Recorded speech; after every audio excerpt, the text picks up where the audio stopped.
Halo, selamat pagi dan salam sejahtera untukmu sahabatku. Kembali kita bertemu di Aleda Channel dalam renungan pagi hari ini, saudara-saudaraku. Sebelumnya kita bersatu di dalam doa. Kasih karunia yang dari Allah Bapa, Anak-Nya Tuhan kita Yesus Kristus dan Roh Kudus memberkati saudaraku sekalian. Amin.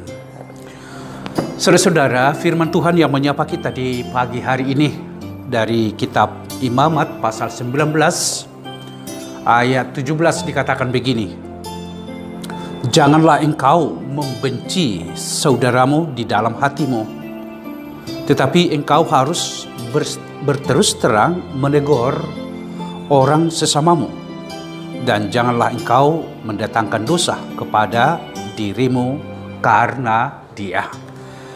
Demikian, saudara-saudaraku, ada satu ungkapan di kalangan orang Batak yang menyebutkan begini, mardumu di Tanorara. Barangkali saudara pernah mendengarkan istilah ini. Secara harafiah, ini bisa kita artikan perjumpaan di liang lahat. Karena ada permusuhan, karena ada dendam, sehingga selama dia hidup, dia tidak ada satu hubungan yang baik dengan orang lain. Bahkan membangun sebuah komunikasi pun tidak ada. Sehingga muncullah istilah yang dikatakan mardumu di Tanorara.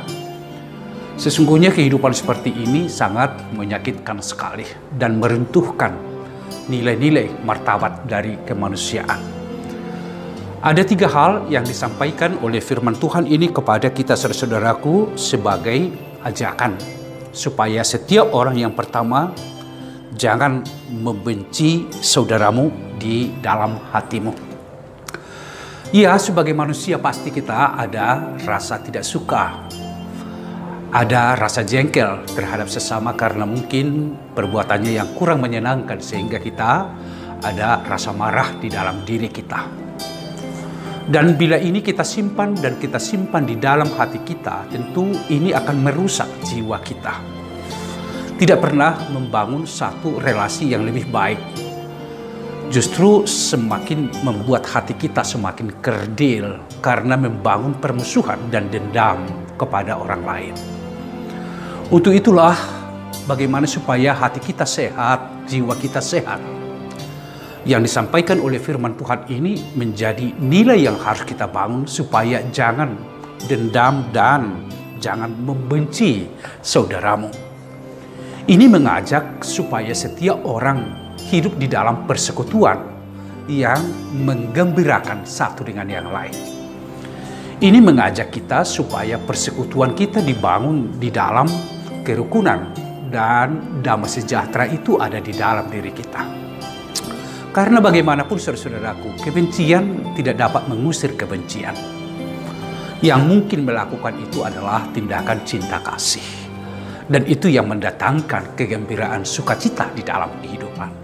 Oleh karena itu saudara-saudaraku, bila selama ini ada rasa dendam di dalam hatimu terhadap saudaramu, terhadap tetanggamu, terhadap dunia sekitar kita, saudaraku, Tuhan berfirman kepada kita saat ini, janganlah mendendam dan membenci mereka.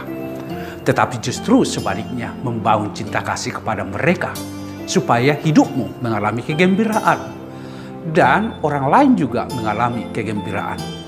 Karena bagi orang yang suka mendendam itu dan membenci saudaranya, dia akan hidup di dalam kegelisahan. Katakanlah orang yang kita benci itu barangkali sudah tidur nyenyak, tetapi karena kita membenci, kita tidak bisa tidur memikirkan dan membangun satu kehidupan yang membenci dia.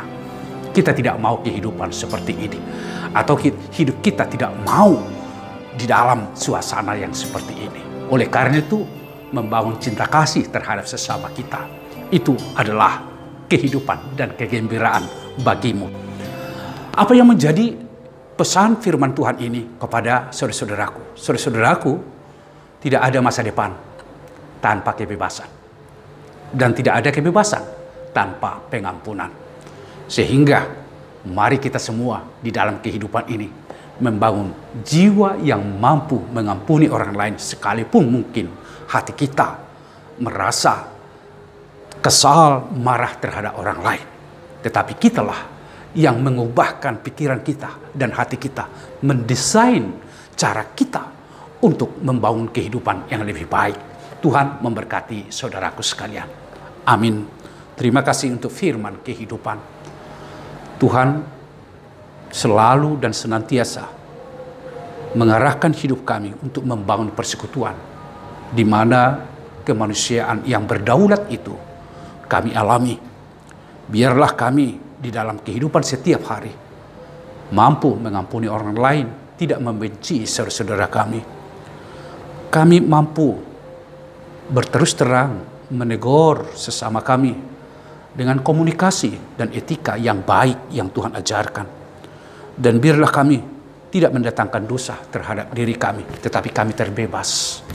Kami mengalami kepuasan dan hati yang sungguh-sungguh untuk meneladani firman Tuhan. Berkatilah umat-Mu semua dalam kerja mereka, aktivitas mereka. Kiranya kegembiraan ini ada di dalam kehidupan kami semua. Terpujilah nama-Mu. Anugerah Tuhan kita Yesus Kristus, kasih dari Allah Bapa serta persekutuan Roh Kudus memberkati saudaraku sekalian. Amin. Mari saudara-saudaraku, kita hidup di dalam kasih persaudaraan yang Tuhan sudah ajarkan kepada kita. Tuhan memberkatimu.